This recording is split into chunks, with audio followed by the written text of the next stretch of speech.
Hello everyone and welcome to Sambhav Law.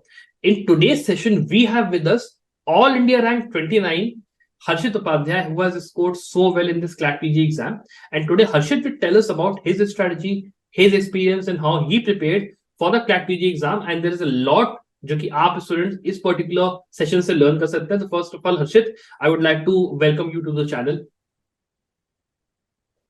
Thank you so much, sir. Thank you. And accordingly, Harshit, please can you introduce yourself to the audience itself, please? Yes, my name is Harshit Upadhyay and I belong to Lucknow. Basically, I belong to Ayodhya, but my family is from Lucknow. So I completed my schooling and all other education from Lucknow. I have completed my LLB from University of Lucknow in 2021. Then I have joined the University of Delhi for my post graduation, which I have completed in 2023. And this year I appeared in CLAT PG examination and to get selected in the PSU. Yes, So sir. basically, Harshit, आपका basically the main focus था this time around was for directly for the PSUs. Well, so Yes. accordingly, just can you firstly start? If I start with the first question, what was the way and the strategy in which you decided like मुझे CLAT PG exam prepare करना? How did you go about it? But to be honest, I have decided in mid of the October that I should appear in CLAT PG. उसके पहले मैं various other judicial services examination और other law related examination exams में appear होता था. तो चूंकि मेरे पास टाइम कम था क्लैट पीजी स्पेसिफिक प्रिपरेशन के लिए, तो मैंने एक नैरो अप्रोच अपनाई. और क्योंकि मैं जुडिशरी एस्पिरेंट हूँ, तो मेरा जो फंडामेंटल्स था लॉ को लेकर वो ज्यादातर सब्जेक्ट में क्लियर था. तो जो मेरा मेन फोकस था कि 2023 के जजमेंट से मैं अवेयर हो जाऊं ज्यादा से ज्यादा जो इम्पोर्टेंट जजमेंट है, और एक जो क्लैट स्पेसिफिक पैटर्न है उस पैटर्न को समझ पाऊं. तो उसके लिए मैंने ज्यादा से ज्यादा मॉक टेस्ट पर रिलाई किया जो मैंने संभव ला से परचेज किया हुआ था. इसके अलावा मैंने जो मेजर जजमेंट थे वो भी मैक्सिमम 50 to 60 2023 के उन जजमेंट पे फोकस किया. उसमें क्या डिसेंडिंग ओपिनियन थी, क्या प्रिंसिपल लेट डाउन किया गया था, या क्या लॉ अप्लाई किया गया था, और जो एक दो रिफर्ड केसेस थे जो मेजर केसेस थे रेफर्ड, उन पे फोकस किया. बाकी जो मेरा मेन अप्रोच था वो लॉ कौन सा अप्लाई किया गया है किसी भी जजमेंट में, या उससे रिलेटेड जो फंडामेंटल्स है लॉ पे, उस पे मैंने ज्यादा फोकस किया था. मेन यस बात सर. वही है. हाँ. एंड हर्षित, अगर हम लोग थोड़ा सा बात करते हैं in relation to the sample papers जो कि कंसोर्शियम ने लॉन्च किए थे. इन दो sample papers we had seen that 12-10 का 12 पैराग्राफ 10 क्वेश्चंस वाला पैटर्न. एंड अकॉर्डिंगली जब रियल पेपर आया तो 24 पैराग्राफ और 5 क्वेश्चंस वाला. तो ये जो एक चेंज ऑफ पैटर्न था और जो change of basically the way in which questions were asked, उस चीज को आपने कैसे हैंडल करा उस टाइम पे? Yes sir, it was quite unexpected for everyone, because जो एक बेसिक आइडिया लोग लगा रहे थे, ऑल्दो क्लैट हर बार सरप्राइज करता है, बट जो एक बेसिक आइडिया था, या तो 12 para following the 10 question each para, और 10 para following the 12 question each para, ये आने की उम्मीद थी.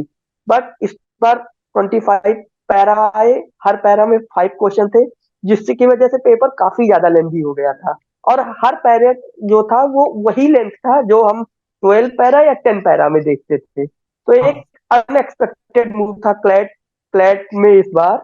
बट अगर मैं कहूँ तो अगर हम देखते हैं क्वेश्चन को, तो उसमें ज्यादातर क्वेश्चन ऐसे थे जो बिना पैरा पे गए हुए सॉल्व हो सकते थे. जैसे जूरिस्प्रूडेंस इंटरनेशनल लॉ, इसके लिए तो हमें पैरा को रेफर करने की जरूरत थी. But most of the question जो मेजर लॉ से रिलेटेड थे, जैसे क्रिमिनल लॉ से रिलेटेड जो पैरा आए थे, उसको अगर हम पैरा को ना भी पढ़े डीपली, तो हम क्वेश्चन को, मोस्ट ऑफ द क्वेश्चन को आंसर कर सकते थे. तो ऑल्दो पेपर लेंदी था, बट ऐसा नहीं था कि पेपर हो नहीं सकता था. पेपर हो सकता था, बट एक डिफरेंट अप्रोच की जरूरत थी.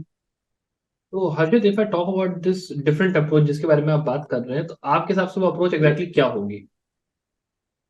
सर मेरे हिसाब से जो अप्रोच होना चाहिए, जब हमको क्लैट का पेपर मिले, सबसे पहले हमें पूरे पेपर पे एक तरह से गो थ्रू होना चाहिए कि कौन से ऐसे सेट ऑफ द क्वेश्चन है, कौन से ऐसे पैरा है जिनके क्वेश्चन उस पैरा से ही आंसर किए जा सकते हैं.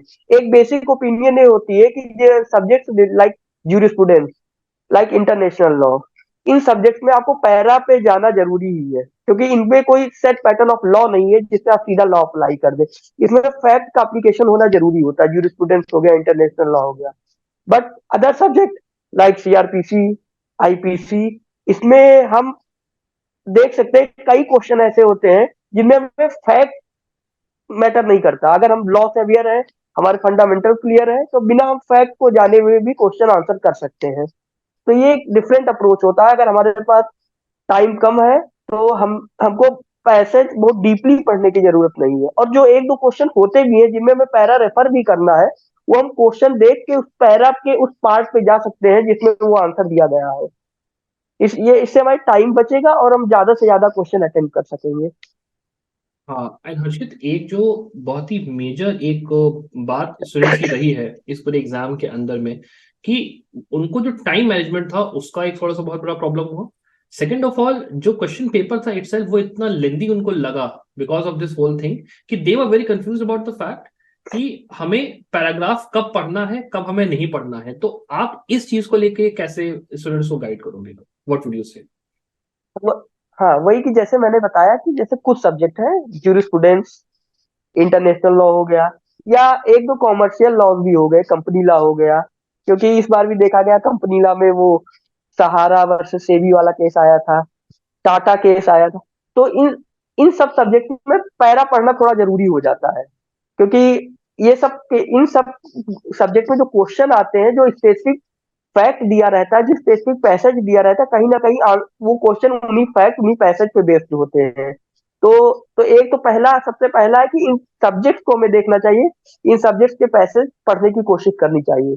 उसके बाद जो मेजर सब्जेक्ट है जैसे सीआरपीसी हो गया, आईपीसी हो गया, या फिर क्रिमिनल लॉ के जितने भी सब्जेक्ट हो गए बेसिकली, या टीपीए वगैरह हो गए, इस बार टीपीए से भी क्वेश्चन आए थे अच्छे खासे।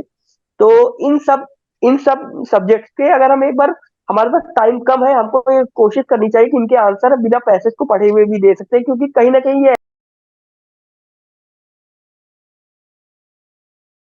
ऐसे सब्जेक्ट होते हैं जिनमें हम लॉ के हर एस्पेक्ट से कहीं ना कहीं इंट्रोड्यूस होते हैं, लॉ के हर एस्पेक्ट से। तो अगर वो एस्पेक्ट उस पार्टिकुलर केस में अप्लाई हुआ है, तो कहीं ना कहीं यदि हमने प्रिपरेशन की है तो हम उस एस्पेक्ट के गो थ्रू हुए ही होंगे। ऐसा नहीं है कि हम बिना फैक्ट को जाने हुए आंसर ना कर पाए।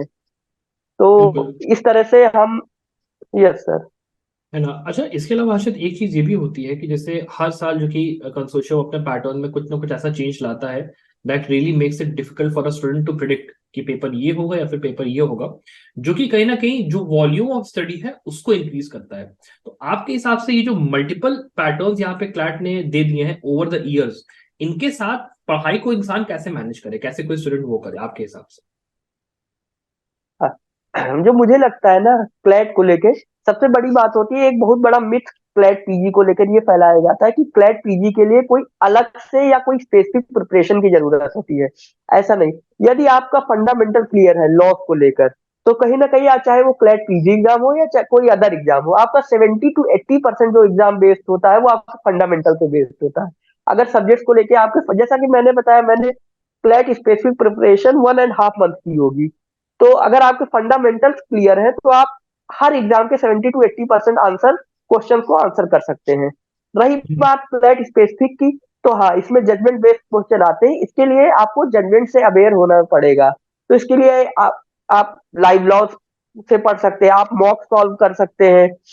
कई जगह जजमेंट के समरी फॉर्म में जजमेंट प्रोवाइड करवाए जाते हैं, संभव लॉ के द्वारा प्रोवाइड करवाया गया था, वो भी बहुत अच्छा कंटेंट था, मैंने उसको रेफर किया था। तो वो सब आप देख सकते हैं। लाइव लॉ हो गया। तो इस तरह आप जो मेजर जजमेंट, वो भी मुझे लगता है आपको बहुत ज्यादा जजमेंट पे जाने की जरूरत नहीं है। मुश्किल से 50 to 60 जजमेंट हर साल के ऐसे होते हैं जो क्लैट पीजी के हिसाब से इंपॉर्टेंट होते हैं। मैंने मैक्सिमम 50 to 60 जजमेंट रेफर किए थे। दूसरी बात, उन जजमेंट में भी मुझे नहीं लगता, जो मतलब मैंने प्रिपरेशन की, कि आपको बहुत डीप एनालिसिस की जरूरत है। ज्यादातर जजमेंट से जो क्वेश्चन रिलेटेड होते हैं, मैंने मॉक लगाए थे या प्रीवियस पेपर देखे थे, वो उसमें दो तीन चीजें होती है। एक, जो लॉ अप्लाई किया गया उस लॉ से आप अच्छी तरह से अवेयर हो, उसके लिए जरूरी आपका फंडामेंटल क्लियर हो, जैसा कि मैंने बताया। दूसरी बात, उस जजमेंट में जो प्रिंसिपल एक इवॉल्व किया गया है, उस प्रिंसिपल से आप अवेयर हो। और जहां तक रही फैक्ट ऑफ द केस की बात रही, तो कुछ ऐसे जजमेंट होते हैं जिसमें आपको फैक्ट से अवेयर होना जरूरी है, जैसे कि वो कॉन्स्टिट्यूशनल लॉ से रिलेटेड केसेस हो गए। और आपको हर जजमेंट में फैक्ट से जरूरी नहीं कि आप हर जजमेंट में फैक्ट से अवेयर हो। दूसरी बात, अगर हम जजेस के ओपिनियन की बात करें, तो यदि किसी जजमेंट में किसी जज का डिसेंडिंग ओपिनियन है, तो ये जरूरी है आप डिसेंडिंग ओपिनियन को अच्छे से जाने। हाँ, और इसमें एक बात मैं और कहना चाहूंगा कि जहां तक रही बेंच बात करने की, तो अगर हम किसी जजमेंट को पढ़ते हैं, आप 50 to 60 जजमेंट को पढ़ेंगे कहीं से भी, जैसे अगर आप लाइव लॉ से जजमेंट पढ़ेंगे, तो आप एक चीज पाएंगे, हर जजमेंट के बगल में जो जज होता है उसकी एक फोटो बनी होती है। तो आप जब जजमेंट को बार बार पढ़ते हैं, तो आप एक जज की पर्सनालिटी से अवेयर हो जाते हैं।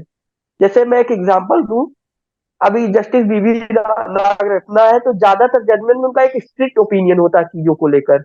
तो कहीं ना किसी जजमेंट में कोई ना कोई उनका डिसेंडिंग ओपिनियन जरूर होगा। हमारे ऑनरेबल जस्टिस डीवाई चंद्रचूड़, तो उनका कहीं ना कहीं लिबरल ओपिनियन होता है, चाहे कॉन्स्टिट्यूशनल मोरालिटी को लेकर हो। तो जरूरी नहीं आपको हर चीज रट्टा ही मारना है। आप जब पढ़ेंगे तो एक बेसिक अंडरस्टैंडिंग डेवलप हो जाती है, जजेस की पर्सनालिटी क्या है, किसी जजमेंट को उनका व्यू पॉइंट क्या हो सकता है, तो आप ऐसे भी वहां पे आंसर कर सकते हैं। ये नहीं, ये आपके जो दो तीन पॉइंट जो आपने बेसिकली है, अगर मैं उसको समराइज करूं, बहुत ही सटीक बात आपने बोली है कि मेन बात ये है कि it is all about the fundamentals. अगर आपके फंडामेंटल्स क्लियर हैं तो ऐसा कोई एग्जाम नहीं है इस दुनिया में जो कि आप क्रैक ना कर पाओ। दूसरी बात ये है कि जो जजमेंट्स होते हैं उनका आपको ज्यादा पढ़ने की जरूरत नहीं है, केवल आपको सिलेक्ट जजमेंट्स पढ़ने की जरूरत है जो कि आपको सारा काम कर देंगे, बहुत डेप्थ की जरूरत नहीं है। और तीसरी बात ये है कि जो भी आप जैसे मान लो जजेस के नाम आपको रटने हैं, तो उसमें अगर आप ये पकड़ लेते हो कि जो जजेस हैं उनकी पर्सनैलिटी किस तरीके की है, किस तरीके के वो ओपिनियन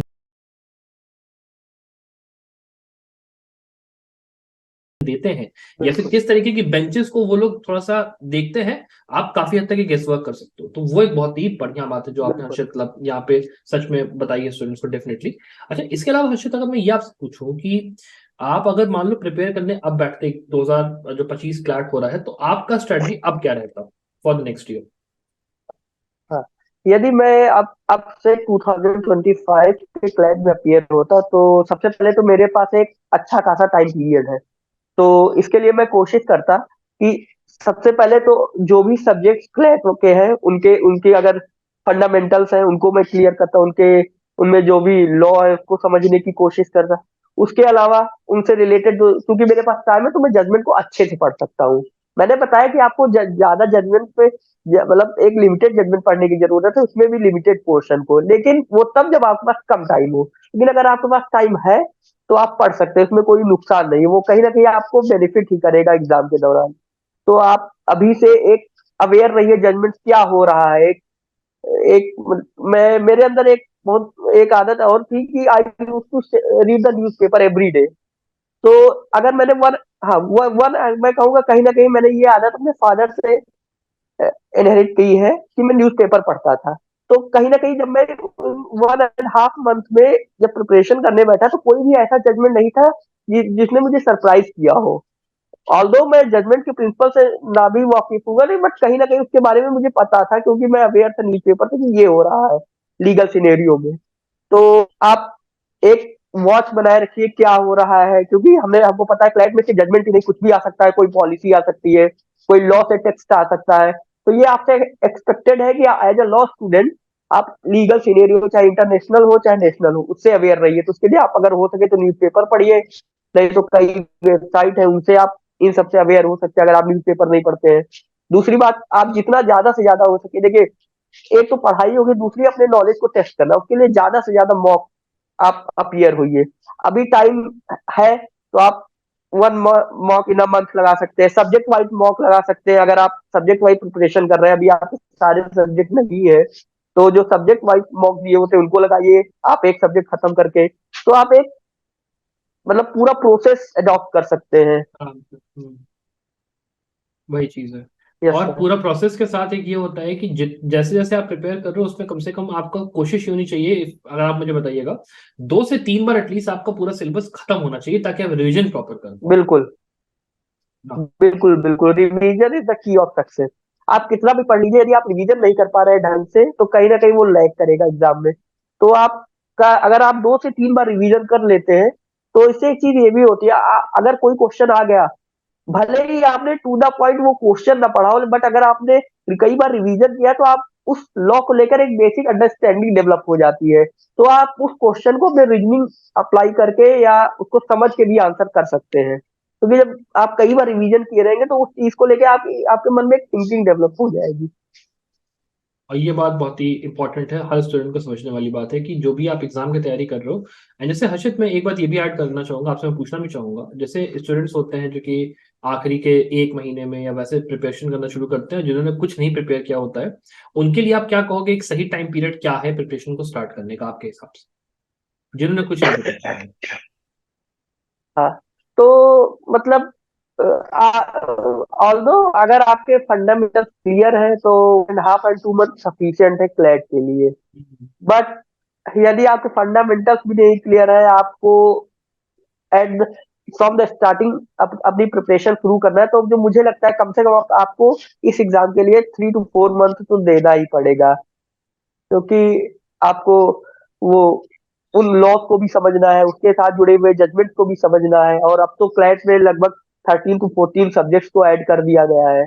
और क्लैट तो कितनी बार सरप्राइज करता है, कुछ कहा भी नहीं जा सकता कि कौन सा सब्जेक्ट ज्यादा इंपॉर्टेंट है या कौन सा सब्जेक्ट कम इम्पोर्टेंट है।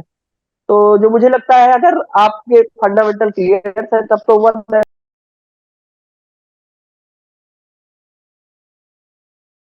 month भी सफिशियंट है, 2 month भी सफिशियंट है। बट अगर आपको जीरो से शुरू करना है तो कम से कम 4 to 5 month का टाइम आपको चाहिए, हाँ, ये बात कम से बिल्कुल कम। सही है, ये बात बिल्कुल सही है। हर्षित, इसके अलावा अगर मैं आपसे पूछूं कि अगर कोई ऐसा स्टूडेंट है जो कि एकदम अब आखिरी का, मान लो उसका एक महीना बचा है, अब उसको प्रिपरेशन करनी है, तो आप उसको क्या एडवाइस दोगे कि भाई वो कैसे प्रिपेयर करे, इफ आई आस्क दैट? तो हाँ, तो सर उसके लिए ये है कि ज्यादा से ज्यादा पहली बात तो सबसे पहले तो क्लैट के पैटर्न को समझे, उसके लिए कैसे क्वेश्चन पूछे जाते क्या है। तो सबसे पहले तो सिलेबस को एनालाइज करना। दूसरी बात, पैटर्न समझने के लिए ज्यादा से ज्यादा मॉक टेस्ट लगाना, क्योंकि कहीं ना कहीं कई बार ऐसा होता है कि हमको नॉलेज तो बहुत होती है किसी भी चीज को लेकर, बट वो नॉलेज हमको कैसे प्रेजेंट करना है, कहीं पर कोई अथॉरिटी हमसे कैसे एक्सपेक्ट कर रही है कि हम कैसे आंसर करें, कैसे क्वेश्चन पूछे जा रहे हैं। तो उसके लिए ज्यादा से ज्यादा मॉक लगाए जब, और उन मॉक को लगाने के बाद उनको एनालाइज करें, क्योंकि जो भी मॉक प्रोवाइड कराए जाते हैं वो कहीं ना कहीं रिलेवेंट होते हैं, उस साल के मॉक होते हैं, वो रिलेवेंट होते हैं। तो कहीं ना कहीं उससे दो तीन चीजें होंगी, एक तो हम लोग एग्जाम के पैटर्न से पूरी तरह से परिचित हो जाएंगे। दूसरी बात, उस वक्त में जो जजमेंट या लॉस डिस्कस किए गए उनसे हम इंट्रोड्यूस हो जाएंगे, तो वो हमारी प्रिपरेशन को कहीं ना कहीं एक लेवल तक पहुंचाने का काम करेगा। तो नहीं हमको ये लगता है अगर आपके पास टाइम कम है तो आप मॉक ज्यादा से ज्यादा लगाइए और उसको नहीं एनालाइज करिए। ये बात आपने बिल्कुल सही कही है, बिकॉज जितना मॉक्स इंपॉर्टेंट है और जितना पढ़ाई को आप जितने सटीक तरीके से करोगे पैटर्न को अंडरस्टैंड करते हुए, वो कहीं ना कहीं आपके सक्सेस में और आपके उसके बीच में एक बहुत बड़ा वो बनता है। अच्छा, अपार्ट फ्रॉम दैट हर्षित, अगर मान लीजिए मैं आपसे पूछूं कि जो आगे एस्पिरेंट जो कि ये वीडियो देख रहे हैं, अगर आपके पास उनके लिए कोई मैसेज होगा, आप उनसे क्या कहोगे? तो अब मैं तो यही कहना चाहूंगी कि आप कंसिस्टेंसी से लगे रहिए। आपको क्लैट पीजी के लिए कोई बहुत ज्यादा डिफरेंट वे अडॉप्ट करने की जरूरत नहीं है। आप जैसे अपनी पढ़ाई कर रहे हैं वैसे पढ़ाई करिए, लॉस को समझिए, फंडामेंटल्स को क्लियर करिए, और ज्यादा से ज्यादा मॉक लगाइए क्लैट। अगर आप अपने आप को क्लैट पीजी स्पेसिफिक करना चाहते हैं, जो कुछ हद तक जरूरी भी है हर एग्जाम के लिए, तो उसके लिए आप मॉक लगा सकते हैं। जजमेंट को पढ़ने के लिए आप जजमेंट की समरी को पढ़िए, उसमें जो भी डिसेंडिंग ओपिनियन है, जो भी लॉ अप्लाई किया है उनको पढ़िए। और हाँ, तो मेन यही है, आप फंडामेंटल्स को क्लियर करिए अपने, और मॉक लगाइए, और जजमेंट को जो रिलेवेंट जजमेंट है और जो उसमें रेफर्ड लैंडमार्क जजमेंट है उनको कहीं ना कहीं आप रेफर करिए। ये बहुत ही जरूरी है। अच्छा, अपार्ट फ्रॉम दैट हर्षित, एक चीज और भी जो आती है, मैं थोड़ा सा आखिरी क्वेश्चन आपसे पूछूंगा। कई स्टूडेंट्स ऐसे हैं जिन्होंने बहुत मेहनत करी, बहुत कोशिश करी, लेकिन उनका ये एग्जाम नहीं अच्छा गया, काफी दुखी हैं, काफी नाराज, मतलब बहुत अंदर से उनका वो है, उनसे आप क्या कहना चाहोगे, अगर कोई मैसेज हो आपके पास? यस, बिल्कुल। तो नथिंग इज इड, आपके पास अभी बहुत कुछ बचा है। अगर आप एलएलएम के लिए अपियर हुए थे एलएलयू में, तो अभी आपके पास कई ऑप्शन है। सीयूईटी आ रहा है, दिल्ली यूनिवर्सिटी का आ रहा है, तो आप वहां भी ट्राई कर सकते हैं, वहां भी अपियर हो सकते हैं। इसके अलावा अभी क्लैट हर साल होता है, आप फिर से लग के प्रिपरेशन करिए, फिर से आप जम के करिए और आपका होगा। क्योंकि एक एग्जाम डिसाइड नहीं कर सकता कि आपकी डेस्टिनी क्या है। कई बार होता है जो हमने सोचा हो उससे भी अच्छा हमारे लिए निर्धारित होता है, तो परेशान होने की बिल्कुल जरूरत नहीं है। आप एकदम लगे रहिए, और कहीं ना कहीं अगर आप मेहनत कर रहे हैं तो आपको सक्सेस मिलेगी ही मिलेगी, आज नहीं तो कल वो मिलना है, वो कहीं गया नहीं है। हाँ, ये बात आपने बिल्कुल सही कही है कि जो सक्सेस होती है उसके लिए पेशेंस और उसके लिए परसिवरेंस लगती ही लगती है। चाहे आप जितना वो करिए, मेहनत करते रहिए, कंसिस्टेंसी के साथ लगे रहिए, डेफिनेट सी बात है कहीं ना कहीं आप सक्सीड जरूर करोगे। ये बहुत ही बिल्कुल। बढ़िया बात कही हर्षित आपने। अच्छा हर्षित, बिल्कुल। आई होप कि ये जो पूरा सेशन रहा, इसके मतलब इसको देख के जो स्टूडेंट्स हैं वो इंस्पायर होंगे, उनको काफी कुछ सीखने मिला होगा इस सेशन के अंदर। And I thank you very much कि आपने अपना टाइम दिया और आपने इस सेशन में स्टूडेंट्स को इतना ज्ञान दिया। Thank you very much for the thank you interview so itself. Much. Thank you. Thank you so much, thank you for calling me.